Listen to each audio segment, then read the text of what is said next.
2020년 11월 6일 금요일 데살로니가전서 4장 13절로 18절 말씀. 형제들아, 자는 자들에 관하여는 너희가 알지 못함을 우리가 원치 아니하노니 이는 소망 없는 다른 이와 같이 슬퍼하지 않게 하려 함이라. 우리가 예수에 죽었다가 다시 사심을 믿을진대 이와 같이 예수 안에서 자는 자들도 하나님이 저와 함께 데리고 오시리라. 우리가 주의 말씀으로 너희에게 이것을 말하노니 주 강림하실 때까지 우리 살아남은 있는 자도 자는 자보다 결단코 앞서지 못하리라. 주께서 호령과 천사장의 소리와 하나님의 나팔로 친히 하늘을 쫓아 강림하시리니 그리스도 안에서 죽은 자들이 먼저 일어나고 그 후에 우리 살아남은 자도 저희와 함께 구름 속으로 끌어올려 공중에서 주를 영접하게 하시리니 그리하여 우리가 항상 주와 함께 있으리라. 그러므로 이 여러 말로 서로 위로하라. 아멘. 오늘 데살로니가전서 4장 13절로 18절 말씀은 아마도 사도 바울이 이 편지를 데살로니가 교회에 쓰는 가장 근본적인 이유, 핵심적인 부분을 쓰고 있다고 지금 보여집니다. 13절에 이렇게 표현되어 있습니다. 형제들아, 자는 자들에 관하여는 너희가 알지 못함을 우리가 원치 아니하노니.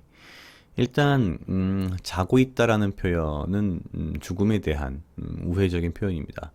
데살로니가 교회에는 아마도 이 시기에 복음을 믿고 회심하였지만 그 짧은 사이에 아마 죽은 사람들이 있었던 것 같습니다. 근데 이러한 믿는 자의 죽음에 대해서 데살로니가 교인들은 상당한 어떤 혼란스러움을 가지고 있지 않았었나 생각됩니다. 그래서 사도 바울은 형제들아, 자는 자들에 관하여 너희가 알지 못함을 우리가 원치 아니하노니 라고 표현을 합니다. 그러면서 말하기를 이는 소망 없는 다른 이와 같이 슬퍼하지 않게 하려 함이라. 모든 죽음에 대해서 우리는 슬퍼할 수밖에 없습니다. 그러나 이 슬픔이 믿는 자와 믿지 않는 자 사이에 차이가 있다면 바로 여기에 등장하는 소망이 없는 다른 이라고 하는 비교 대상이 등장하는 부분입니다. 사도 바울이 말하고 있는 소망이 없는 다른 이라고 하는 것은 믿지 않는, 그리고 구원에 대한, 그리고 부활에 대한 소망이 없는 믿지 않는 자들을 분명하게 말하고 있습니다.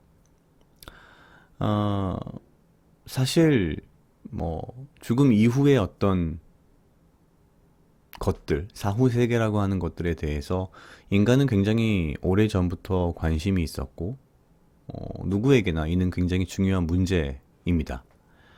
그러나 믿는 자들에게 죽음이란 것은 부활을 향한 또 다른 여정이고, 사실은 부활에 대한 소망이 있기에 슬퍼하기만 하지는 않을 수 있는 그런 부분들이 있지 않나라는 생각을 합니다.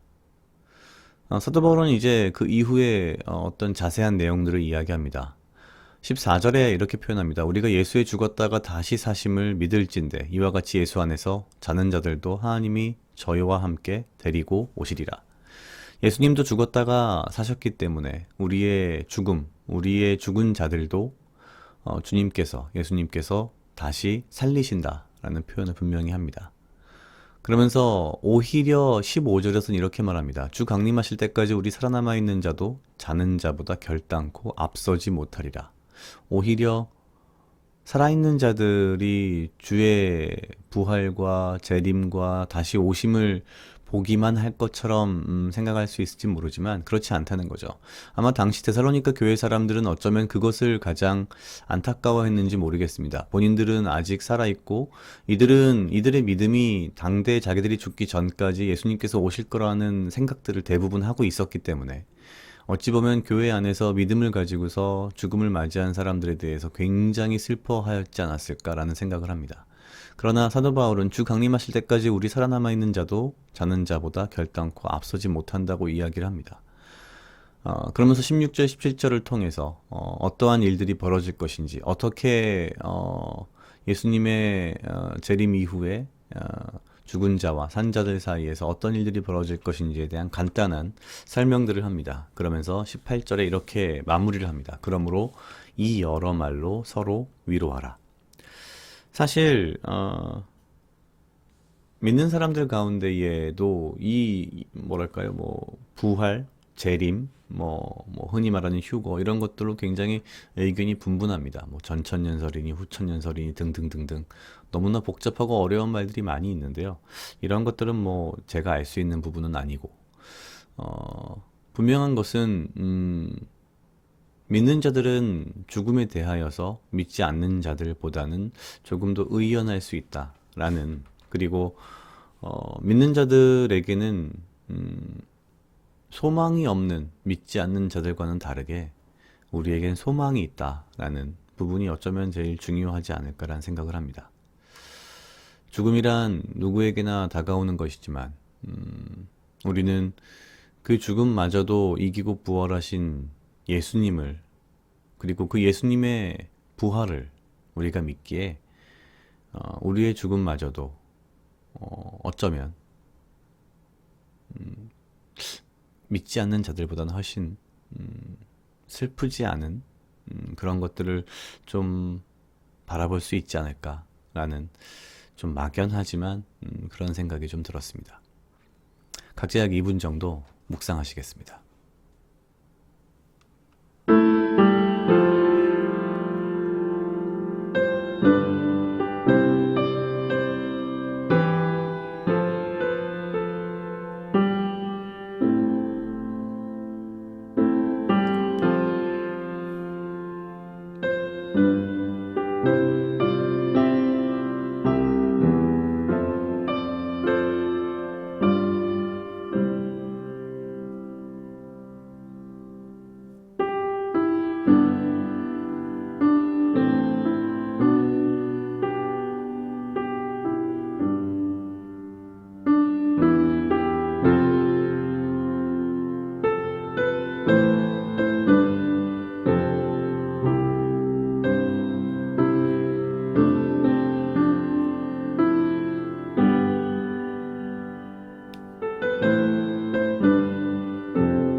다 같이 기도하시겠습니다. 하나님 아버지 감사합니다. 주여, 이 하루도 나와 동행하여 주시옵소서. 주님, 나로 하여금 사랑하게 하시옵소서. 아버지여, 나를 헤아려 하는 그 어떠한 무리들로부터 나를 지키고 보호하여 주시며 내가 오직 주님 주시는 지혜와 명철로 이 하루를 살아가고 나에게 필요한 건강과 육체적 강건함을 허락하여 주시옵소서. 주님, 우리 모두가 죽을 수밖에 없는 운명이지만 소망이 없는 믿지 않는 자들과는 다르게 우리는 우리의 죽음을 향하여서도 주를 향한 믿음과 부활의 소망을 가지고 주 앞에 기쁨으로 나아갈 수 있는 믿음의 자들이 될 수 있도록 주여 인도하여 주시옵소서. 감사합니다. 이 모든 말씀 예수님 이름으로 기도드렸습니다.